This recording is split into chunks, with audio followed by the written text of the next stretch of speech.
Je vous salue dans le beau et précieux nom de notre Seigneur Jésus. Je suis le pasteur Albertus Pédouin.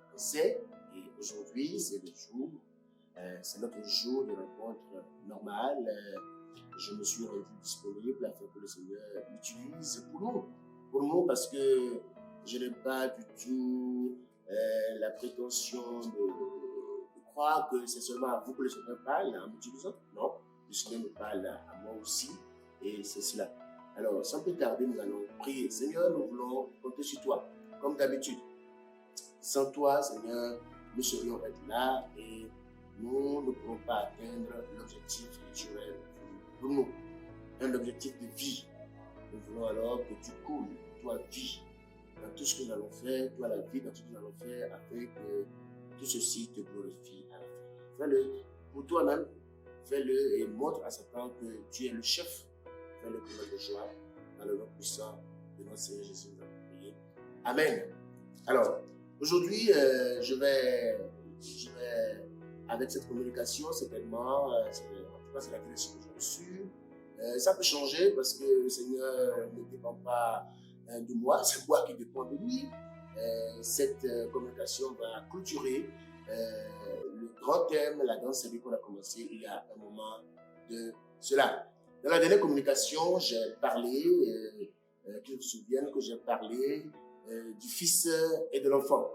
J'ai fait la différence entre le fils et l'enfant et je vous ai démontré dans la Bible que le Seigneur n'attend pas des enfants, il ne désire pas des enfants, c'est vrai, mais il attend des fils, il veut des fils.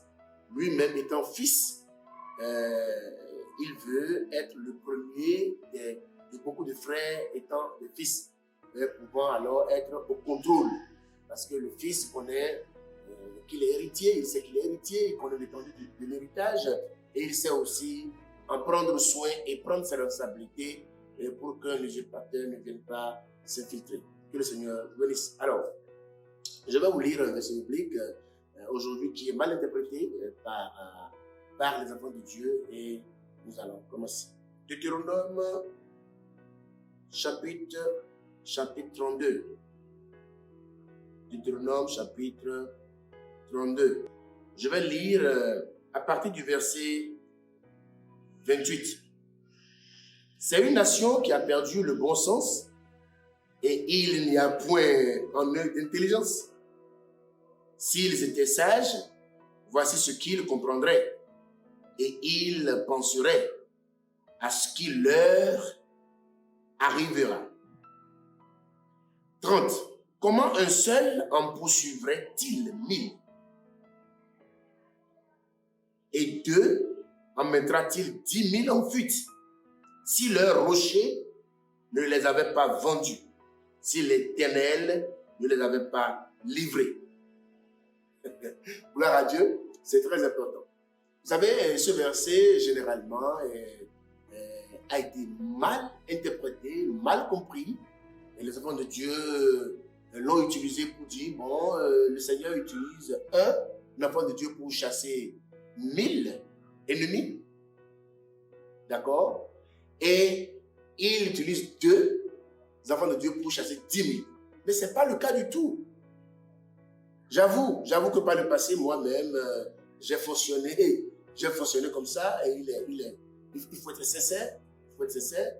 Donc, aujourd'hui, je vais vous dire de quoi il est question. Au fait, il est question de la nation d'Israël, qui a abandonné son Dieu, qui a abandonné l'Éternel. Ils ont abandonné leur Dieu et puis le Seigneur les a livrés. Alors le thème de ce message, c'est « N'abandonne pas ton Créateur ». N'abandonne pas ton Créateur. Amen. C'est très important. N'abandonne pas ton Rédempteur. N'abandonne pas ton Messie. N'abandonne pas ta richesse. N'abandonne pas ta guérison. N'abandonne pas la vie. C'est ta vie. Il est ta vie. Gloire à Dieu. Donc, nous avons mal compris ce verset en l'interprétant de la mauvaise manière. Et nous disons, l'Éternel utilise un enfant de Dieu pour chasser 1000 ennemis. Et quand il utilise 2, il chassera les 2 chasseront 10 000. Et on incite les gens comme ça à venir ensemble et à prier. Bien sûr, rester ensemble en tant que corps et prier est une chose recommandée par la Bible. C'est une chose recommandée, c'est une bonne chose. Mais comprenez ici que, c'est pourquoi j'ai lu à partir du verset 18 et 28. C'est une nation qui a perdu le bon sens. Et il n'y a point d'intelligence en eux. Le Seigneur dit, s'ils étaient sages, ils devraient comprendre et analyser ce qui leur arrive. Comment un seul ennemi, c'est le contraire. Comment un seul ennemi vient contre les enfants de Dieu pour en chasser 1000. Oh. Et comment 2 ennemis, quand ils vont se mettre ensemble, ils vont chasser 10 000 enfants de Dieu. Mais, entre guillemets, enfants de Dieu qui ont abandonné l'Éternel. Mais c'est ça. Quand nous abandonnons l'Éternel, l'Éternel nous livre. Parce que l'Éternel veut prendre sa gloire. Comprends, frère, que Dieu ne fera rien si sa gloire ne transparaît pas dans ce qu'il veut faire. Si sa gloire n'est pas la première chose, il ne fera rien du tout. L'Éternel a dit quelque chose. Regardez, je vais lire ça. L'Éternel a dit, je pourrais les perdre. Je n'ai pas dit du verset 25. Au dehors, on périra par l'épée et au dedans par d'effrayantes calamités. Il en sera du jeune homme comme de la jeune fille, de l'enfant à la mamelle comme du vieillard. Je voudrais dire, je les emporterai d'un souffle. L'Éternel dit qu'il pouvait emporter son peuple qu'il a abandonné d'un souffle. Je ferai disparaître leur mémoire d'entre les hommes. Mais, il dit, mais je crains les insultes de l'ennemi. Je crains que leur adversaire ne se méprenne et qu'ils ne disent notre main a été puissante. C'est-à-dire que l'Éternel dit, ok, c'est mon peuple, il m'a abandonné. Je peux le faire disparaître en un clin d'œil. Mais ces ennemis vont croire que c'est eux qui ont fait ça. Donc l'Éternel dit non, je ne ferai pas ça. Je ne ferai pas ça. Donc de la même manière que l'Éternel livre son peuple à l'ennemi, l'ennemi va croire qu'il est plus fort que son peuple. Non, écoute-moi, l'ennemi n'est pas plus fort que le peuple de Dieu que nous sommes. Je t'ai démontré par A plus B dans les vidéos qui ont passé que nous occupons une position importante, une position qui ne changera pas. Donc si la position ne changera pas, ça veut dire que si nous essuyons de l'échec, de la défaite, ça veut dire que nous devons reconsidérer notre mode de fonctionnement. Par quel chemin avions-nous passé pour venir essuyer de la défaite ici? C'est ça qui est important. Dans tous les cas, l'ennemi ne peut pas avoir le dessus sur nous. Et l'intelligence de l'ennemi ne peut pas lui faire comprendre qu'il ne peut pas avoir le dessus sur nous. Il va croire que l'Éternel, peut-être que l'ennemi va se dire qu'il est plus fort que nous. Non, non. C'est l'Éternel qui, à des moments donnés, livre son peuple pour que l'ennemi ait le dessus sur lui, mais temporairement. Temporairement. Gloire à Dieu. Très important.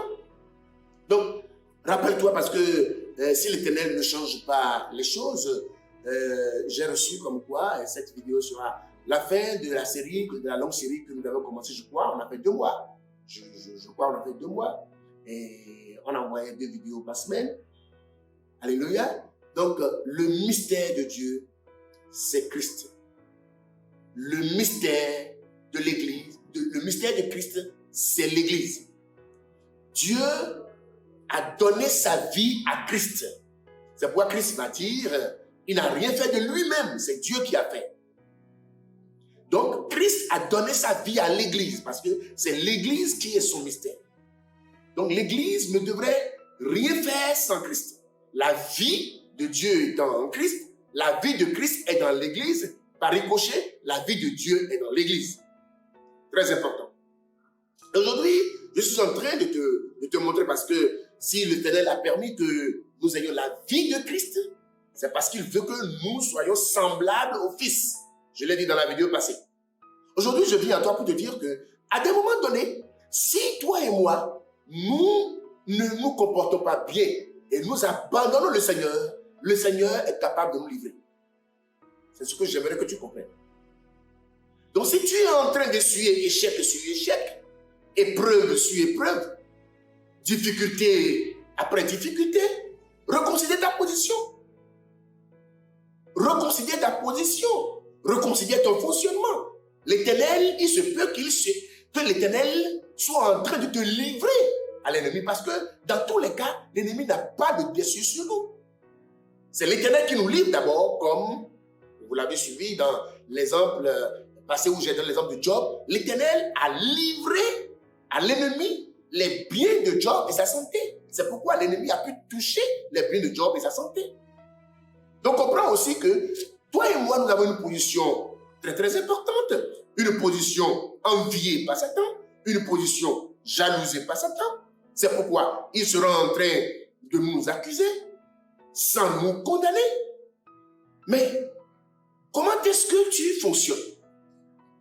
Quelles sont tes épreuves? Quelles sont tes difficultés? Depuis combien de temps ça dure ce que tu traverses? Il se peut que l'Éternel soit en train de te livrer. Je n'ai pas dit que tu n'es plus le fils, tu n'es plus enfant de l'Éternel, non. Mais s'il est en train de te livrer, mais il va attendre que tu reviennes à lui. Il va attendre que tu reviennes à lui. Donc, j'ai lu aujourd'hui, si vous voulez, si le Seigneur le veut, je vais encore revenir pour dire un mot. J'ai lu Deutéronome 32, verset 30, spécialement, pour dire que quand la Bible dit, un chassera 1000, deux chasseront 10 000, ce n'est pas les enfants de Dieu qui chassent ici, c'est l'ennemi qui chasse les enfants de Dieu ici. Gloire à Dieu, très important. Alors, je vais bénir le nom de l'Éternel en vous rappelant que la chaîne YouTube est la chaîne dont vous devez partager le lien. Vous devez partager le lien. N'oubliez pas de vous abonner, très important. Et partagez aussi le lien de la page Facebook. La vie doit couler parce que la vie, c'est Christ, c'est Dieu qui se manifeste en Christ. Elle doit couler. Parce que sans la vie, la mort est toujours présente. Que le Seigneur vous bénisse. Ne perdez pas de vue que le Seigneur ne nous a pas donné une position d'échec, mais une position de victoire.